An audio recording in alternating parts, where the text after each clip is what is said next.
Come out of the world, oh my people, seek the truth, avoid the evil, learn Yahweh's ways, Torah life. Hello everybody, it's Paul Neeson with Torah Life Ministries, and we are all caught up and we're ready to do the Torah Parashah for next week, for the next Shabbat, and we are already in the third Torah Parashah. It starts in Genesis. Genesis means Bereshit, beginning, and that's where we're supposed to read the scriptures and stuff from the scriptures if we're really interested in what the scriptures had to say.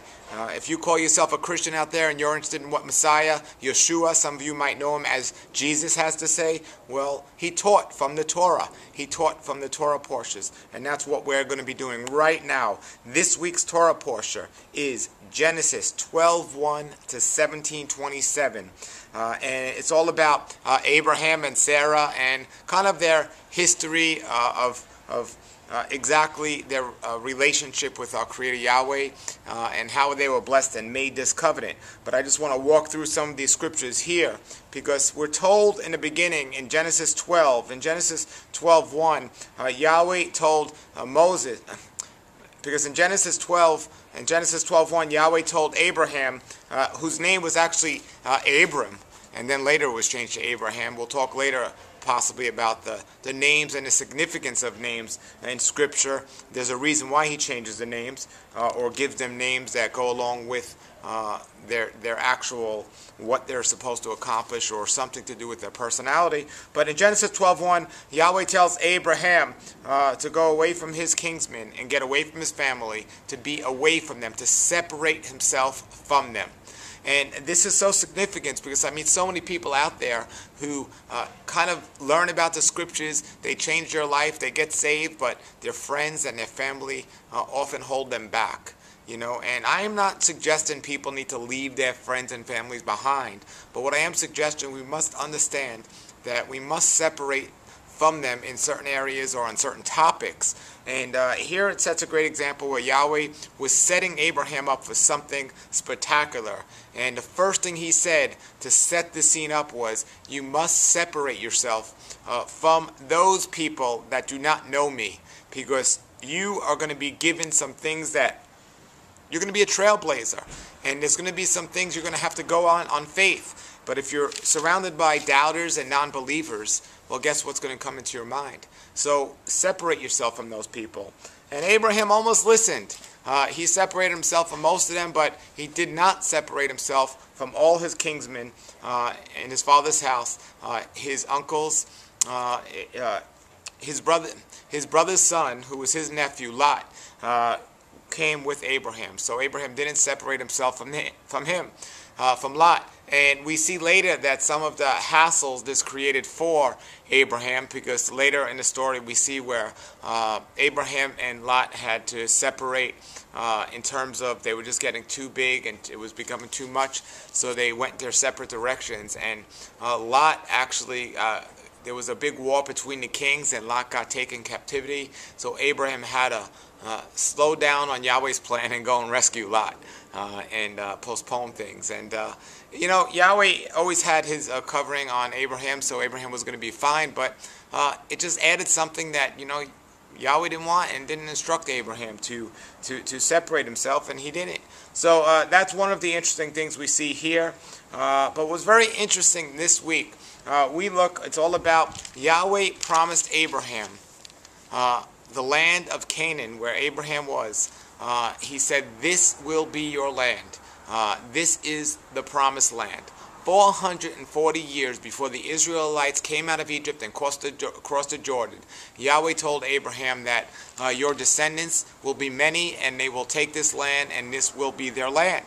And what's very interesting about this is a lot of people will say that don't know Yahweh, they'll say, how could a God just destroy people and kill people that aren't obedient to him? And they don't understand how. Well, you have to understand that it's the amazing mercy of our Creator Yahweh. He doesn't just go in there and destroy people. He gave the people 440 years before the Israelites crossed the Jordan to get right with his word. And of all of them, only one did, was Rahab. And her family was spared. And he's given us time to get right with his word. At the times of Noah, he's given them 120 years to get right with his word before destruction comes. And even now, he's given us time because of his mercy to get right with his word before destruction comes. But we have to take action and make that happen. We see Abraham being told this and going out in faith, and over again we see Abraham building an altar to Yahweh.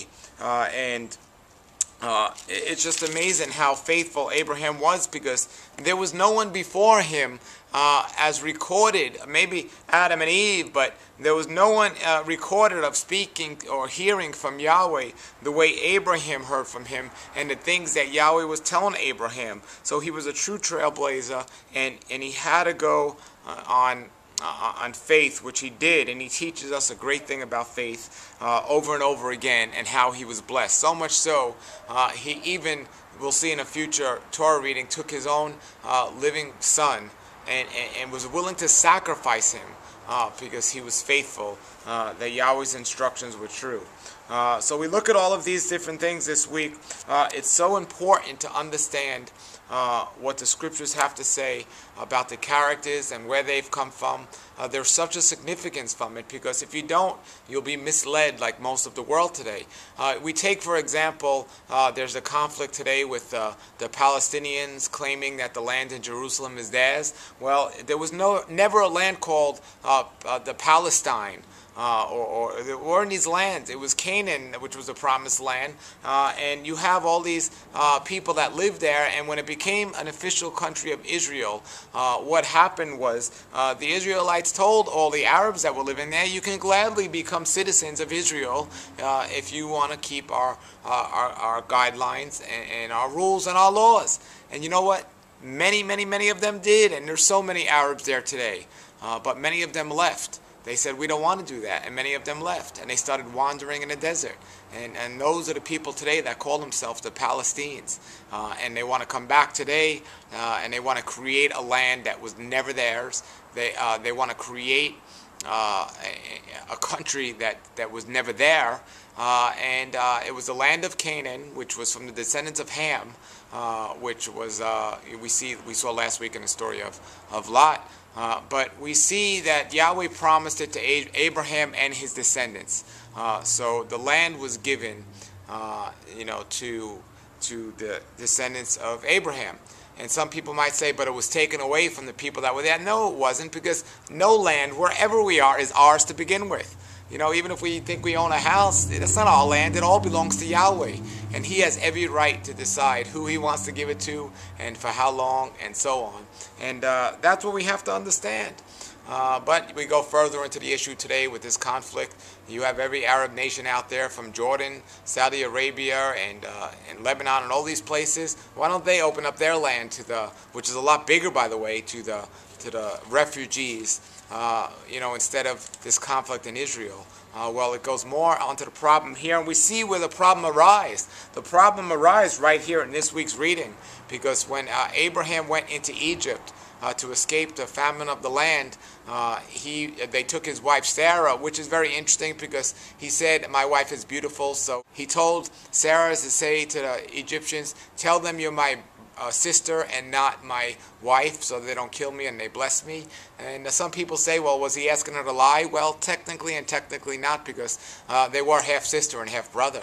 But still, what happened was that the Israelites began to be cursed with a lot of plagues, because they were trying to do this. They took Sarah away. But what's interesting is Abraham said to Sarah, you are so beautiful, and they're going to notice this. And they did. The Egyptians noticed it as soon as they got there. But what's so interesting was Sarah wasn't a young lady. She wasn't like this young, beautiful teenager. She was an old lady. And they still said she was beautiful. So much so that Pharaoh took her to be his wife. But as the story goes, Abraham got her back, and Pharaoh gave them a bunch of things, a bunch of flock, a bunch of slaves, and so on. And when Abraham and Sarah thought they couldn't have children, one of the slaves, Hagar, which was one of the Egyptian slaves, who became the servant to Sarah, Sarah said to Abraham, take her and have a baby for me via her. And so we see the issue here, because out of her came a son, which the Islams claim were the true descendants of Abraham and true descendants of the land that they have, and this creates many conflict today. So a lot of things that happened back then, there's conflicts today because of those things, and that's why it's so important to understand the history of these things. But when we truly go on and read the scriptures, we realize that Yahweh has a plan, and if we stick to his plan, we are going to be blessed for it. But we go on to see here in Bereshit 15, actually Genesis 15:1, Yahweh gives Abraham the instructions that he gives us all through his word. He says here, in a vision to Abraham, do not be afraid. He goes on to say, I am your protector, and your reward will be great. And everybody who has accepted Yeshua HaMashiach as their Messiah, this is the instructions to you.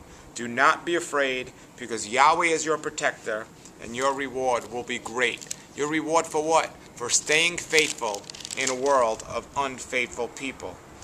So we go on in the scriptures this week.